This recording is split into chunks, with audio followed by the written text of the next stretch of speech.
अस्सलाम वालेकुम। 6th class. आज आपके साइंस का फ़र्स्ट लेक्चर है, फ़र्स्ट टर्म का फ़र्स्ट लेक्चर है। हमारा फ़र्स्ट चैप्टर है cellular organization of plants and animals, यानी जानवरों और पौधों में सेल्स को कैसे तरतीब दिया गया है, उसकी ऑर्गेनाइजेशन क्या है, उसको ऑर्गेनाइज कैसे किया गया है। इसका फ़र्स्ट शॉर्ट क्वेश्चन देखें, व्हाट इज़ सेल। अब सेल क्या है, ठीक है। आपका क्वेश्चन है सेल क्या है।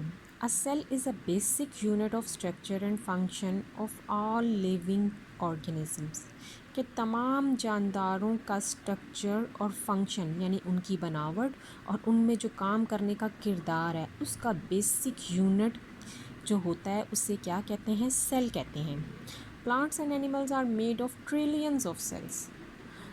पौधे और जानवर किससे मिलकर बनते हैं, सेल्स से मिलकर बनते हैं, और इन सेल्स की तादाद कितनी है, ट्रिलियंस ऑफ सेल्स, यानी कि खरबों करोड़ से भी ज़्यादा, ठीक है, लाखों करोड़ों से भी ज़्यादा इसकी तादाद होती है सेल्स की। एक प्लांट के अंदर या एक एनिमल के अंदर ट्रिलियंस ऑफ सेल्स होते हैं, ठीक है। सेकंड क्वेश्चन देखें, डिफाइन माइक्रोस्कोप। माइक्रोस्कोप क्या है। माइक्रोस्कोप एक ऐसा इंस्ट्रूमेंट है, एक ऐसा आला है जो हम उसकी मदद से छोटी सी चीज़ भी देख सकते हैं। ऐसी चीज़ जो हमें आँख से नज़र नहीं आती वो हम माइक्रोस्कोप की मदद से देख सकते हैं, ठीक है। मैं आंसर पढ़ रही हूँ इसका। माइक्रोस्कोप इज़ एन इंस्ट्रूमेंट, कि माइक्रोस्कोप एक ऐसा इंस्ट्रूमेंट है विच इज़ यूज, जो हम इस्तेमाल करते हैं टू सी, देखने के लिए, वेरी स्मॉल थिंग्स, बहुत छोटी चीज़ें, that can not be seen with naked eye, जो हम खाली आँख से नहीं देख पाते। शॉर्ट क्वेश्चन नंबर 3 है, वो देखें। डिफाइन सेल वॉल, ठीक है। वॉल का आपको पता ही होगा, दीवार। हमारे घर की भी एक बाउंड्री वॉल होती है, एक स्कूल की भी बाउंड्री वॉल होती है, क्या होती है, आउटर कवरिंग होती है।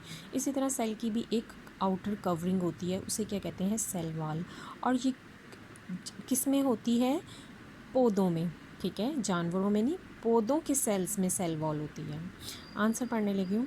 Cell wall the outermost covering, कि सबसे बाहर वाला cover of the plant cell are called cell wall, कि प्लांट सेल्स में, पौधों के सेल में एक आउटर कवरिंग होती है, उसे कहते हैं सेल वॉल।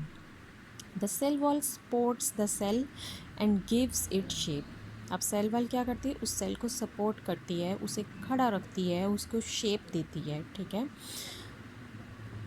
उम्मीद है कि तीनों क्वेश्चंस आपको समझ आ गए होंगे। ये आपने याद भी करने हैं और अपने होमवर्क कॉपीज़ पे इनका होमवर्क भी करना है, ठीक है। Thank you.